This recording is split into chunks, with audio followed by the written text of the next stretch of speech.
Hello, good afternoon. Welcome to Government 2 class.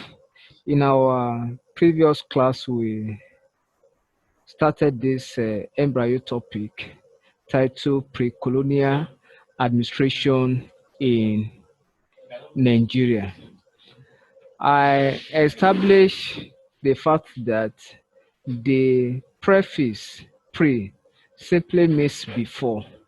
So it means that we are looking at a simple topic, an interesting one, which define the system of administration that was in Nigeria before the colonial master came or before Nigeria was colonized.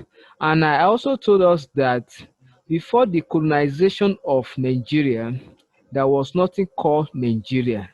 This simply means that the Yoruba people live within their territory and legislate over themselves. Then the Hausa people also live within their territory and legislate over themselves in line with their culture, tradition, and religion. The same is also applicable to the Igbo people and many other tribes or communities or regions in Nigeria at that time. Then in our last meeting, we discussed on the political system in the Yoruba land, which where we talk about the coming of the Yoruba or the establishment of the Yoruba political system, and then we also make reference to the role played by Oba, particularly the Alaafin of Oyo, and we focus that the system of government that was in operation at that time, principally in these three regions, was Taj monarchical system of government or monarchy system of government. And when we talk of monarchic system of government, it means a system of government that was legislated by a king or a queen. So we established this fact in our permit class.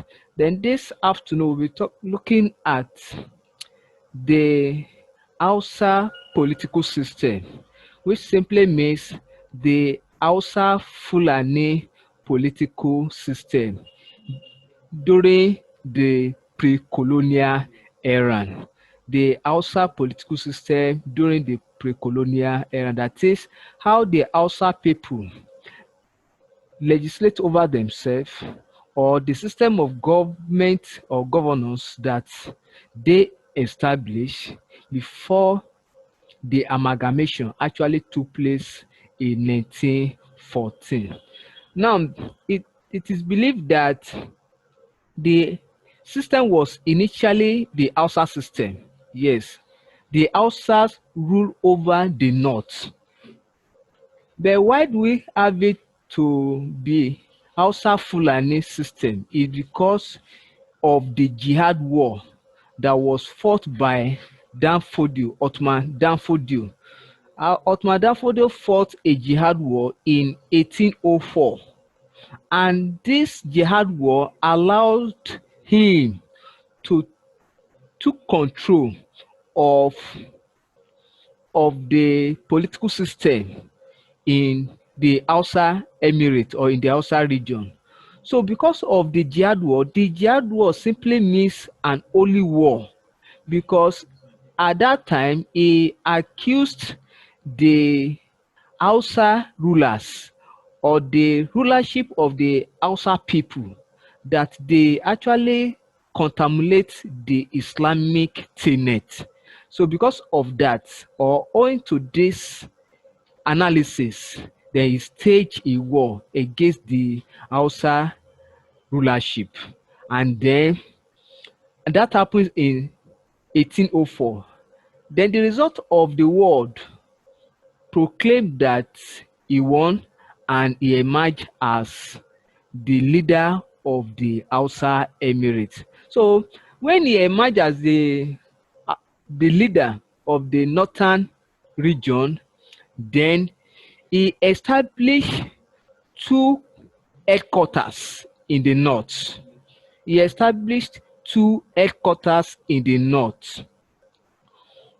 The first headquarters that happened to be the capital of the Hausa territories was located in Sokoto. Then the second headquarters was established in Gwandu. That was where the second headquarters of the northern region was located. Then Ottoman Danfodio himself administered the Sokoto Caliphate or the Sokoto headquarters. So, and including Gwandu was accountable to the Sokoto Caliphate or Sokoto headquarters. But the difference is that the Gwandu that was administered was legislated by Ottoman Danfodio's brother in the person of Abdullahi Danfodio. So Abdullahi Danfodio was the person who legislated over the Gwandu headquarters. But this headquarters was also submissive or was also in submission to the headquarters in Sokoto that Uthman Danfodio himself legislate over. So this happened to be how we came about Hausa Fulani pre-colonial system in the north. So it was basically the Hausa, but it was as a result of the jihad war when the Fulani man took over the leadership in the north. It now became Hausa Fulani system of government or system of administration. Hope you understand the historical antecedent that prompted that. Then the system was monarchical in nature. Now also we have two monarchical systems or two types of monarchy system of government. We have what we call constitutional monarchy, and then we also have what we call absolute monarchy.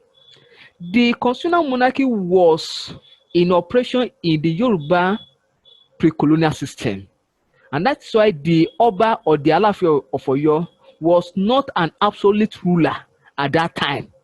So he's subject to constitution or to the law or customs or tradition of the people, and that's why if the Alaafin of Oyo become unpopular, the council of elders, particularly the Oyomesi, will ought to present an empty calabash to him, telling him, or by that symbol, it means that he should commit suicide or he should go on exile.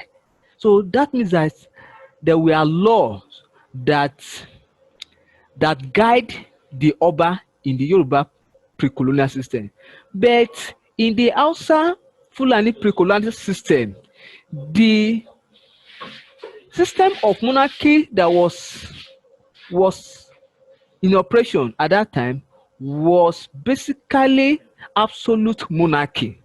Absolute monarchy is the sense that the emir was an absolute ruler. So he legislates over every works of life in his kingdom or in the entire emirate.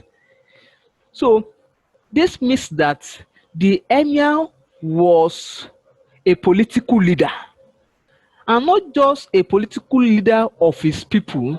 The emir was also a religious leader of the land, unlike what we discussed in the Yoruba pre-colonial system.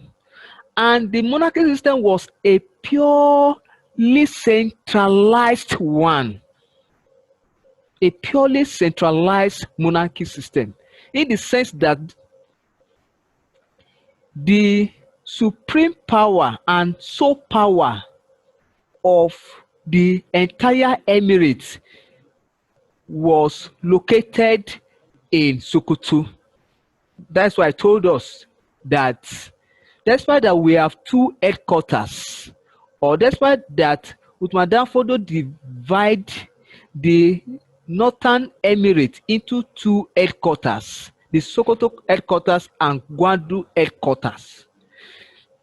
Yet the Gwandu headquarters is accountable to the Sokoto headquarters. So the ultimate decision or authority flow right from Sokoto headquarters down to Gwandu headquarters, then to other emirates, and then down to villages, and so on and so forth. Now let's look at the political structure of the Hausa Fulani system. When we talk of structure, what we mean is the arrangement of the governmental program or governmental activities that the Hausa Fulani people establish, and the way power functions, and so on and so forth in pre-colonial system in the north. Now, top on the structure of the Hausa Fulani pre-colonial system was the emir. So the emir is the head of the entire emirate, and the legislative power, executive power, and judicial power was vested on the emir. So it means that the emir was the head of the legislative council. It also means that the emir was the head of the executive council. Then to cap it up, the emir was also the head of the judicial council. So as we all know, legislature make law, the emir was the head. The executive implement the law, the emir was the head. The judiciary interpret the law, the emir was the head in the pre-colonial system. So he was the head, and that's why I say he was an absolute ruler. So he's the head of every walk of life in the Hausa Fulani political system. And that is why the decision of the emir was supreme at that time. His decision. So nobody, no subject, no member of the society dare question his decision or interrogate his action. Action, inaction, reaction. No subject dare question it. Then the emirate was also administered in line with Islamic laws. So the cover up for this Islamic law is what we call Sharia law. So Sharia law was strictly in operation at that time. So the decision of the emir and every other key officer in the Emirates are subject to Sharia law. Therefore, the emir was a political head and a religious head. And that's why today it is very easy for an Hausa leader to lead his people, because right from that historical facts, the Hausa followers are used to listen and follow the instruction given to them by their leaders. And that's why they don't question their leaders, because it was part of their tradition and way of life of following, like poku poku poku oko. So they dared not question. So it was because it was attached, or their tradition or their custom, their way of life was attached or embedded in what I called Sharia principles. Then we also have the Hakimi. The the the Hakimi happen to be the head of a district. The head of a district have told us that the entire emirate was divided into two headquarters, and each of these headquarters will have different Hakimi, and these Hakimi are accountable to the headquarters. The emirate under the Sokoto headquarters, the Hakimi that manage it is accountable to the emir of Sokoto. Then the Hakimi under the Gwandu headquarters is also accountable to the emir of Gwandu headquarters. So, and the function or the major task of the Hakimi is that the Hakimi supervise the collection of tax. And that's why it was so easy when the colonial master came and introduced indirect rule in Nigeria. And history have it in record that the indirect rule succeeded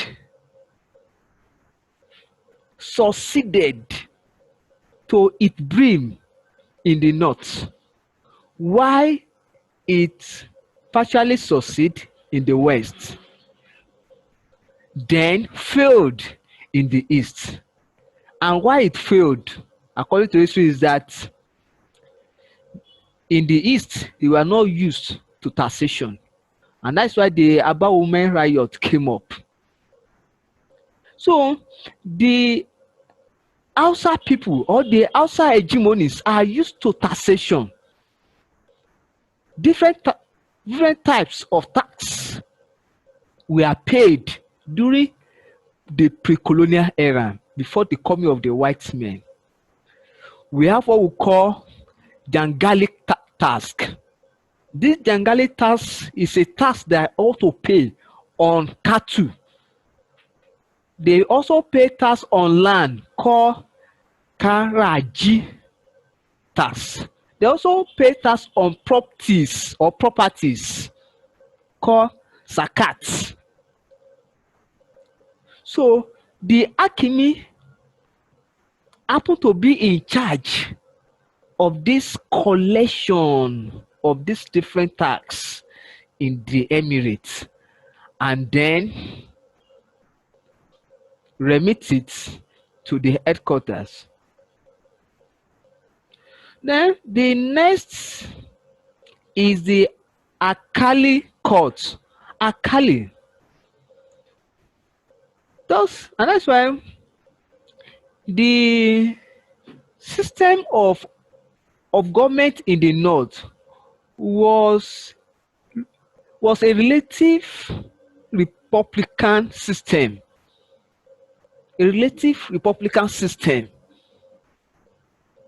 So they also have a judicial institution at that time.